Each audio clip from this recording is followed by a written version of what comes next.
Greetings, this is Jim Dedman, Sawlogs Plastic Hubs, and it's Wednesday, so you know it's Slop in the Shop day. And if you're just now stopping by for my Slop in the Shop series and it's piqued your interest, this is more of a video blog. It could be machining, it could be working on the race car, it could be 2 or 3 other things. This is the things that isn't a project, or it's so quick and easy and dirty it doesn't make a video. So that's what we got. And I'm trying to tell you, sometimes it's hard to remember when you're trying to put these together. So I think this week you're just going to have to sit back and see what I put in the slop bucket for my pigs. So I'll tell you what you do. You get your friends, you get your family, you get your dog, your cat, children, the neighbor's kids, the neighbor's dog. Just gather everybody around the widescreen if that's what you do with these, and let's just sit back and enjoy my weekly vlog on my internet pig feeding. And I hope you enjoyed today's video. So this is Jim, and I've got a couple of 3 video clips that I made a mistake on. But sometimes they always told me a picture's worth 1,000 words. So I had a couple little projects that I wanted to put in my slop. And I didn't realize I didn't turn the microphone on, but I'm just going to let you look, because it's just basically little short clips of some stuff. One of them's cutting a piece of drain pipe to hang a tool. And the other one, you know, basically that's what I was doing, kind of working on that. And the other one is I took and drilled and tapped a spot for the put a 1/4-20 rod to hang one of the fixtures for the muffin stand. So I just didn't cut the mic on, but you can see what I'm doing.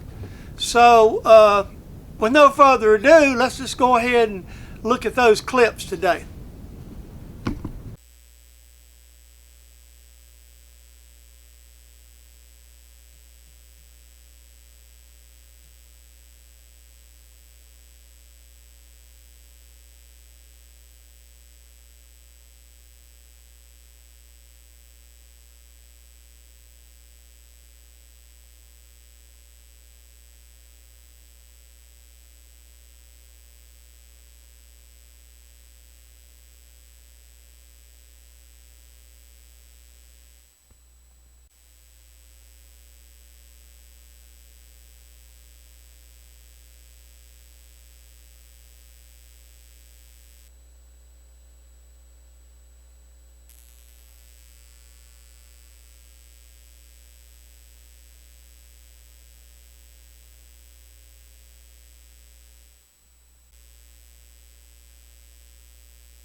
Okay, I got a couple of solid, well, I made a mistake, but I'm going to use it in the slop anyway, where I made made that holder up. And I've got a couple more I want to hang up like that. So I'm going to be doing some more of them. So that's that impact wrench. I really won't take it to the track because it really doesn't do a good job on the car, but it'll actually work pretty dang good in here in the shop. So let me, further ado, let's move on. Okay, if you'll notice, this is one of my breather nuts, and if you'll notice, it's stamped SRC20 instead of Sawlogs plastic hubs like in the past. It's the same nut. You see me do a little machining on it in this video. And I'm going to explain why it's stamped differently. By the way, this particular nut's going to a local racer by the name of Austin Breedlove's got a 4-cylinder. He's got his car over at the Truett shop right now getting some sheet metal work like mine is. So I told him I'd make him one. I just got around to it in the shop. Folks, you noticed I had the breather nut up here a minute ago. And if you notice, it had SRC on it instead of SPH. Well, I've decided to branch out on my machining and my racing business and try to put a little bit of space between what I do as a YouTube creator and what I do with my other hobby. We're not creating a racing channel. There's several people that's on YouTube that's got good racing channels. I'll give you quickly 2 names that I subscribe to. One of it is 30 Racing. It's local here. They run a car similar to ours, and the boys from down in Florida from Hunter Front. All those have some real good content, and it's really good. It's really good it's good family racing videos. It's not all race cars, but it's about racing. It's a central theme. So I don't want to convert the channel, and I've said this a lot. Second thing is, because of the way we're setting the race car up and all, I wanted to put something on it because I own it. Even though that I have a primary sponsor and I have a secondary sponsor, is basically the driver's family who works on these things, has been building the sheet metal and stuff and the bodies for the cars and really does a lot of our consultant work. So with all that being said, you're going to see a lot of these little components that you're going to hear me mention the word Sawlogs Racing Components, and that's what it is. It's not going to be a channel. It's not going to be separate. It's just going to be things that you're going to be hearing from now on. And I thought I'd just throw that in the middle of this video. So let's get on the rest of this pig food.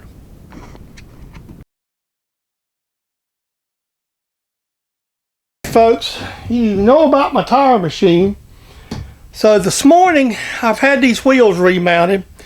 We're going to go ahead and put them on today, and then we're going to go ahead and start the machine up and set the heater under it. I'll blow the tire up. So that's the sequence of operations. Okay, I had to locate my air shut. That's why I cut the camera off. I seem to need to waste video time. I mean, this isn't nothing earth-shattering or complicated. It's basically all we're going to do is blow a bunch of air into this tire. I had these all remounted here recently, and so what we're going to do is we're going to blow about 70-80 pounds of air in this tire. Then we're going to plug this thing up like this here, and I'll let it just sit here and rotate for a couple hours. Hopefully it'll generate enough heat to stretch this tire. We've done remounted this tire once.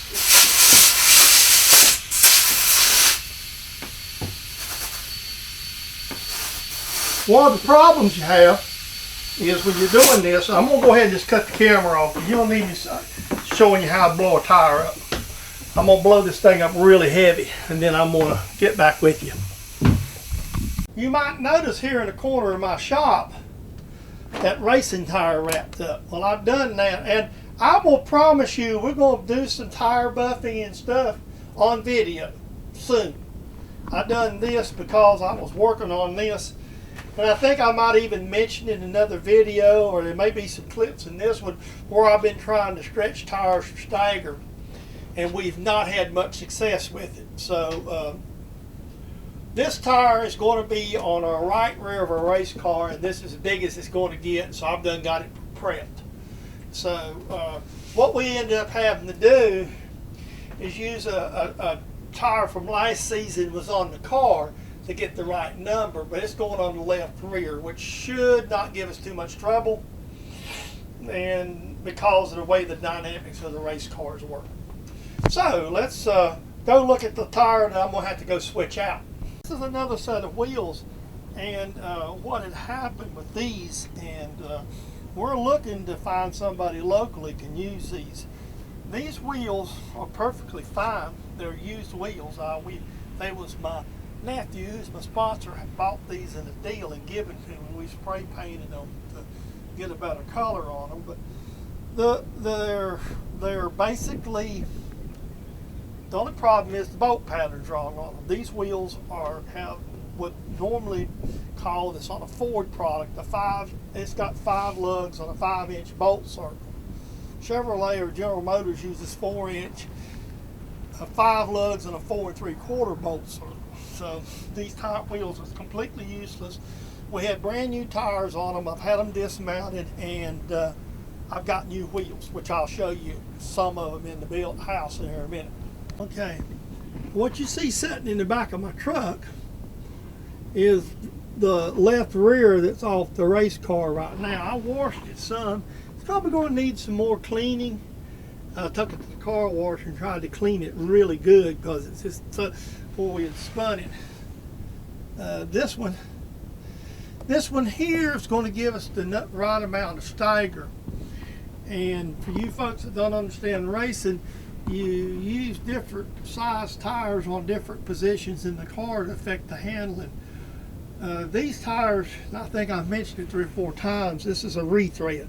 This tire was basically raced as an asphalt street stock tire, and you'll see right here, if you'll notice where my finger is, it's a rethread. Basically, it's just what we call them in the South recaps. And it used to be pretty prevalent to get them. There's a company here locally in North Carolina that produces these tires over in Kannapolis, North Carolina, Tile City Recreating, and this is a pretty common tire that they use in a lot of street stock divisions. It's a cost controlling method. These things are about $70 a piece when you buy them, and so there's so many of these Hoosier asphalt street stock tires, they basically probably get them for next to nothing because they've been used for cores. So, and you'll notice the pattern on them looks sort of like a rain type pattern. So that's kind of what we run. All right, so this one will be mounted on a black wheel, which I'll show you some wheels I've got in the shop or out in the garage. That's a look at the new wheels, and the one you see wrapped up is one of them. So this tire, these 3 tires that you see that's on the new wheels already, well, there's one's already, it's at the shop on the race car. So I'm going to take and the bottom one and switch them here sometime, probably tomorrow. All right, have a great one. We'll get back with you. Okay guys, I hope you enjoyed Slop in the Shop this week. This is a video production of James Dedman, Sawlogs Plastic Hubs, and truthfully, this is one of my favorite videos to make because there's no topic, no subject. I just grab the camera up and shoot random things around here. And to me, that's a lot more fun than sitting down and doing a project, because sometimes with projects, you got to plan around the videos. This is kind of for my subscribers. I will admit, I put these out on Wednesdays for my subscribers, and I gain a few people who stop by and they're interested in the channel. So, like everybody in YouTube will tell you, we want you to like, comment, and subscribe. All 3 are important. You know, nobody does YouTube at my level to get rich, for sure. And if you notice there's no ads on my channel, and that's because I just feel like that it's just not, the balance is not there for you. So if you like what you see, come back. If you really like what you see, subscribe. If you got something to say, hey, jump right in there and make a comment. You can even crawl out under the bridge if you so desire to. Hey, we're big boys in YouTube world. You have to have a thick skin to do YouTube and talk into these cameras and not knowing what people's thinking on the other end. So, with all that being said, guys and girls, I hope you enjoyed today's video. Hope you stop back by for some machining content that usually comes out on Fridays. And we'll see you in that next video, where it'd be Friday or next Wednesday when we feed the pigs. Have a great day, great weekend, and a wonderful life. And folks, we will see you in that next video.